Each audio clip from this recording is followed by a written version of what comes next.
Hello दोस्तों, आप सभी का स्वागत है डीके जनरल स्टडीज़ में।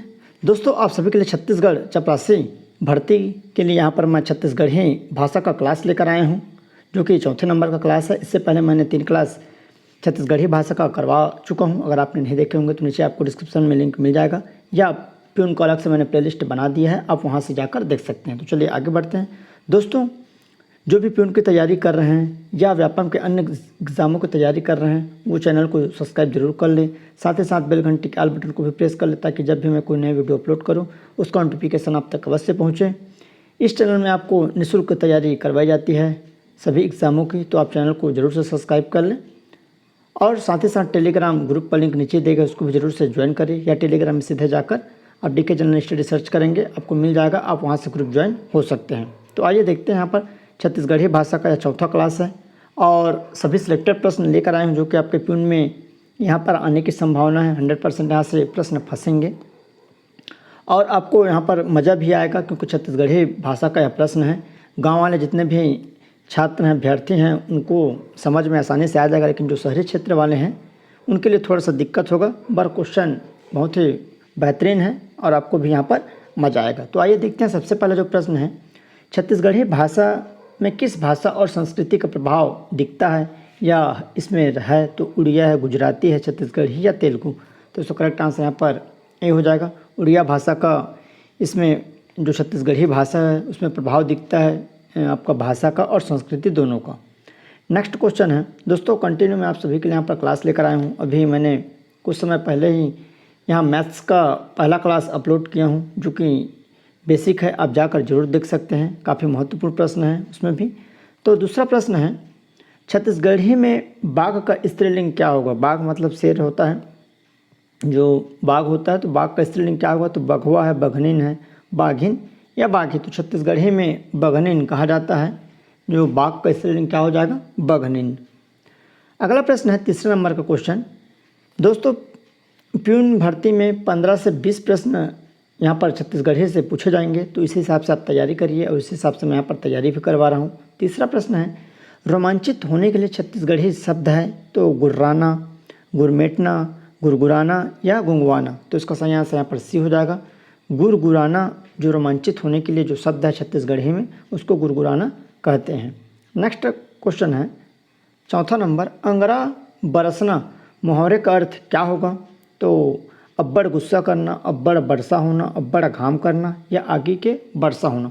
तो अंगरा बरसना मुहावरे का अर्थ होता है अब्बड़ घाम करना।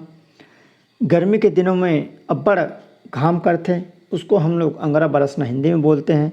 तो छत्तीसगढ़ी में ऐसे बोलते हैं कि अब्बड़ घाम, मतलब अंगरा बरसा थे, इस टाइप से, तो वो अब्बड़ घाम करना को बोलते हैं। पाँचवें नंबर क्वेश्चन है, लज्जित होना मुहावरे का अर्थ क्या होगा। तो मूड़ी उठाना, मूड़ी पटकना, मूड़ी खजवाना या मूड़ी गड़ियाना। तो लज्जित जो हुए रहते हैं वो मूड़ी गड़ियाना बोलते हैं, मतलब सर झुका लेना, उसको मूड़ी गड़ियाना कहा जाता है। लज्जित होने मुहावरे का यह अर्थ है। अगला प्रश्न है छठवां नंबर, छत्तीसगढ़ी मुहावरे का अर्थ क्या होगा। कथरी ओढ़ के घी खाना। गाँव में अधिकांश दोस्त लोग ही बोलते हैं कि कैसे कथरी ओढ़ के अकेला अकेला घी खा रहे हो। तो इसका अर्थ क्या होगा, कथरी ओढ़ना, संपन्नता छिपाना, अति कंजूस होना, घी खाना। तो इसका करेक्ट आंसर यहाँ पर संपन्नता छिपाना होता है, कि उसके पास किसी भी चीज़ में या तैयारी के संबंध में ही कई लोग बोलते हैं कथरी ओढ़ के घी खाना, या जल्दी से किसी चीज़ में उसकी सफलता मिल जाती है तब किसी को बताए नहीं रहते हैं, उस समय बोला जाता है कि संपन्नता अब छिपा रहे हो, तो उसे बोलते हैं कैसे जी कथरी ओढ़ के घी खाना। अगला है सातवां नंबर क्वेश्चन है, चावल छींचना मुहावरे का अर्थ क्या होता है। तो चावल छिड़कना, चावल छींचना, जादू करना या चिड़िया को दाना देना। तो गांव में बोला जाता है चावल छिड़कना, मतलब एक प्रकार से तंत्र मंत्र जादू करना होता है, उसको गांव में चावल छींचना बोलते हैं। अगला है कटफोड़वा किसे कहते हैं। तो ये काफ़ी इंटरेस्टिंग क्वेश्चन है, कटफोड़वा किसे कहते हैं। तो एक पक्षी का नाम है, खिलौना, धारदार हथियार है, इनमें से कोई नहीं। तो कटफोड़वा एक पक्षी है जो गाँव वाले लोग जानते होंगे, जो एनी टाइम, मतलब जैसे ही पेड़ में वो जाता है तो पेड़ के डगाल को ठुकुर ठुकुर ऐसे, मतलब अपने चोंच से मारते रहता है। उसका चोंच जो होता है ना, वो मतलब गैंती के समान होता है। गैंती कहने का मतलब इस तरह से दोनों तरफ से रहता है, जिसको गांव में गैंती बोलते हैं, उसमें ऐसे उसका चोंच मतलब धारदार रहता है, उसमें मतलब एनी टाइम पेड़ को ठुनकते रहता है, जिसको कठफोड़वा कहते हैं। अगला है 9वां नंबर क्वेश्चन है, छत्तीसगढ़ी का प्रारंभिक लिखित रूप कब से माना जाता है? छत्तीसगढ़ी जो भाषा है उसका प्रारंभिक लिखित रूप कब से माना जाता है? तो 1890 ईस्वी है, 1857 ईस्वी, 1885, 1703। तो उसका सही आंसर यहाँ पर डी हो जाएगा। 1703 ईस्वी से इसको लिखित रूप में माना जाता है, तो उसका करेक्ट आंसर डी हो जाएगा। अगला है 10वां नंबर, कोश शब्द कौन सा अर्थ प्रकट करता है?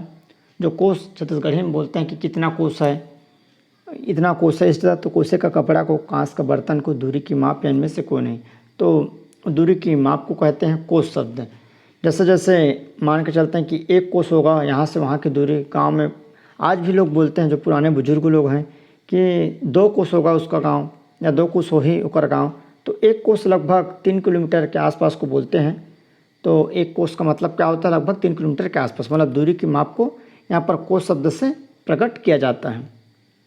अगला है 11वां नंबर क्वेश्चन, छत्तीसगढ़ी शब्द तीतरा का निम्नलिखित में से अर्थ क्या होगा? एक शब्द होता है गांव में तीतरा, मतलब किसी बच्चे का नाम रहता है, किसी लड़के का नाम रहता है तीतरा। हर किसी अधिकांश के गांव में रहता है तीतरा या तीतरी, इस तरह से। तो 3 नदियों का मिलने का स्थान है, 3 लड़कियों के बाद जन्मा पुत्र, 3 गाँव का तालाब, इनमें से कोई नहीं। तो 3 लड़कियों के बाद जो चौथा लड़का होता है, मतलब पहला पुत्र होता है और चौथे नंबर का रहता है, तो उसको तीतरा कहा जाता है। अगला क्वेश्चन है 12वां नंबर, छत्तीसगढ़ी में कुसियार किसे कहते हैं? कुसियार तो धान है, नरियर है, केला है या गन्ना? तो कुसियार छत्तीसगढ़ी में गन्ना को कहते हैं, जिसको कटहई भी बोलते हैं। जब मेला मड़ई में हम जाते हैं तो वहाँ पर कटहई या कुसियार ऐसे गांव के लोग सब बोलते हैं। तो कटहई या कुसियार किसको कहा जाता है? गन्ना को कहा जाता है। दोस्तों बहुत सारे मैंने क्लास प्यून से रिलेटेड, चाहे छत्तीसगढ़ से हो या भारत के जीएस से, मैंने करवा रखा है। आप प्लेलिस्ट में जाकर ज़रूर देखिएगा या डिस्क्रिप्शन में भी मिल जाएगा। साथ ही साथ बहुत जगह से छत्तीसगढ़ में वैकेंसियाँ आई है, उसको भी आप जाकर जरूर देखिए, आपको नीचे लिंक मिल जाएगा।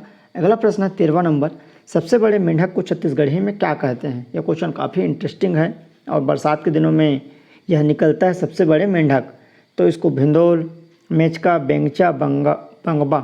तो सबसे बड़े जो मेंढक होता है उसको भिंदोल बोलते हैं। लगभग 1 पाव से ऊपर या आधा किलो साइज का रहता है, बहुत बड़ा, जो आवाज़ बहुत तेज़ गति से करता है, जिसको क्या बोलते हैं? भिंदोल, बड़ा रहता है। मेचका भी बोलते हैं मेंढक को ही, बेंगचा भी बोलते हैं गांव में। तो मेचका, बेंगचा, इस तरह से मेंढक को कहा जाता है। तो सब इसका सही आंसर क्या हो जाएगा? भिंदोल हो जाएगा, सबसे बड़ा जो मेंढक होता है। अगला है, खटमल को छत्तीसगढ़ी में क्या कहते हैं?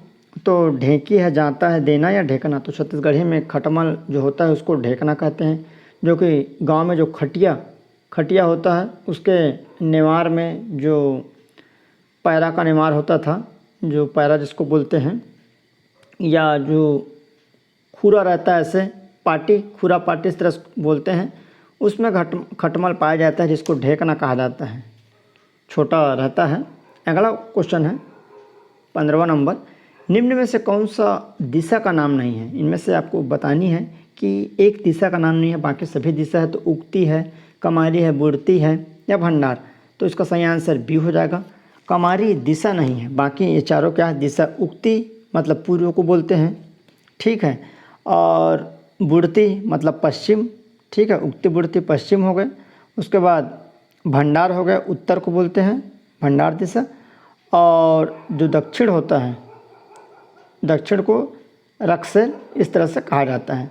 तो ये हो गया, इसका सही आंसर कमारी हो जाएगा, जो कि दिशा नहीं है, बाकी ये तीनों उक्ति, बुड़ती, रक्षेल, भंडार। अगला 16वां नंबर क्वेश्चन, छत्तीसगढ़ी में स्त्रियों के लिए सूचक शब्द है। तो अरे, अरी, गा या गोई? तो छत्तीसगढ़ी में स्त्रियों के लिए जो सूचक शब्द है वो गोई होता है। तो इसका सही आंसर डी हो जाएगा। नेक्स्ट क्वेश्चन है 17वां नंबर, हम लिख रहे थे का छत्तीसगढ़ी में क्या कहते हैं? तो हमन लिखत रहबो, हमन लिखत रहें, हमन लिखत डारें रहें, हमन लिखबो। तो इसका सही आंसर हमन लिखत रहें हो जाएगा। हम लिख रहे थे कि छत्तीसगढ़ी में हमन लिखत रहें। अगला है, छत्तीसगढ़ी में भंदाई किसे कहते हैं? तो भंदाई किसको कहते हैं? जूता को, पुरुषों का चप्पल को, या कुरिया को, या गमछा को? तो इसका सही आंसर जूता हो जाएगा। जूता को गांव में भंदाई बोलते हैं, मतलब जो जूता बहुत फैल जाता है या बड़ा रहता है वो उसको भंदाई बोलते हैं। तो इसका सही आंसर ए हो जाएगा। अगला 19वां नंबर क्वेश्चन, फूले फूले रिंगी चिंगी फरे फरे लमडोरा, उपरोक्त पहली का अर्थ बताओ। फूले फूले रिंगी चिंगी फरे फरे फरे लमडोरा क्या होता है? उपरोक्त पहली तो ककड़ी है, मुनगा है, केला है, बरबट्टी। तो जो मुनगा होता है बहुत सारा फूले भी रहते हैं छोटा छोटा, और रिंगी चिंगी फरे भी रहता है, और जब बड़ा होता है तो लंबा हो जाता है, इसलिए मुनगा को कहा जाता है। अगला 20वां नंबर क्वेश्चन, नाक लिसवाना मुहावरे का अर्थ बताइए। तो नाक छिदवाना, नाक बहाना, अपमान होना या नथनी पहनना। तो नाक लिसवाना का मतलब होता है अपमान होना, इसका सही आंसर हो जाएगा। तो इसका करेक्ट आंसर सी हो जाएगा। तो इस तरह आपके 20 प्रश्न जो कि छत्तीसगढ़ी भाषा के चौथा क्लास था, लगातार आपके लिए क्लास आ रहा है, तो चैनल में आप बने रहिए, चैनल को सब्सक्राइब कर रखे रहिए और बेल घंटी को जरूर प्रेस कर रखे रहना ऑल बटन पर, तभी आप तक नोटिफिकेशन पहुंच पाएगा। क्योंकि बहुत सारे अभ्यर्थी केवल सब्सक्राइब किए रहते हैं बट बेल घंटी के ऑल बटन को प्रेस नहीं किए रहते, ताकि उस तक वीडियो नहीं पहुँच पाती है।